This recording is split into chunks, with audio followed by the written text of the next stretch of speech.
Hi, I'm Dave Derr, the president of Empirical Labs. We're going to be giving you a little bit of a demo here today of some of our products. For those of you that don't make the AES shows, you'll get to see a little bit of the demos that we do with those. I'd also like to thank Kuster McAllister at Record Plant Remote. We're here in his beautiful truck, and it's always a pleasure to work with Kuster. And he's an old friend of ours and one of our first users around the area. And we really appreciate him letting us use this facility here. What I have here is the Distressor, the first product that we made. The Distressor was originally conceived back when I got my first vintage compressors. I was an engineer at Eventide back in starting about '87, and I had a little recording studio. It gradually grew into a bigger recording studio, and having been a musician for many years in the past, I'd been exposed to a lot of vintage gear, and I always kept thinking, like, I remember these compressors having a certain sound, and in order to get those compressors, this is back in the maybe around 1990, they were at that point vintage, and they were very expensive, and I finally was able to save up and buy a few, and immediately I realized that my impressions were right. The old compressors had a real sound and character, which is really just vacant on a lot of the new gear out there. It's strange that many years we tried to get more and more accurate gear, and with the coming of the digital age, of course, we got very accurate, but very quickly became apparent that maybe this isn't the most pleasing thing. So anyway, I had my first tape deck, professional tape deck that I got was an old M56 16-track 2-inch analog.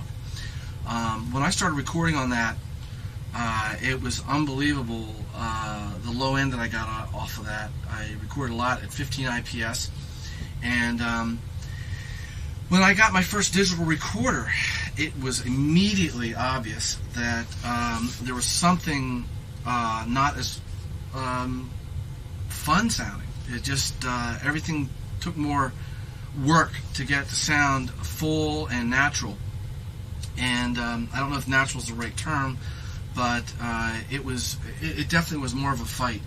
And I still had my old 16-track, so along with scopes and distortion analyzers, I spent a good deal of time listening and looking at the signals, and certain things become apparent, both measurably and audibly. The old 16-track, first of all, had a lot of low-frequency distortion. It wasn't apparent as distortion, but it showed up as harmonics that made things more apparently bassier. And also, the high end. The saturation of the high frequencies caused by a combination of the bias frequency and high frequencies self-erasing themselves made the high end much smoother and warmer. Warm is a very popular phrase nowadays, but it's a real effect. With analog tape decks, it's a combination of the high frequency softness combined with low frequency distortion and modulation, which makes the low frequencies more apparent and the high frequencies a little bit more pleasing to your ear. So anyway, when I started thinking about a product to do, the first thing that became apparent was in the compressors. EQs, there's a lot of subtle differences, but the compressors to me were night and day between the old vintage units and the newer VCA-based models. So I spent some time investigating the older units and found that they used nonlinear gain elements, meaning you add a volt to the control voltage and you have a 10 dB gain, another volt, you have another 10 dB gain. That's not the way the older units worked, and so I immediately went that route because it looked like an easier way to achieve what I wanted. And along the way I found that I could do a number of things. First of all, I could make the units reproducible from one to the other, and second of all, by using digital circuitry, in the Distressor, instead of a ratio knob, I have a stepped ratio control, and that not only goes through the ratios in a traditional manner, but in 4 cases it actually switches in and out different circuitry.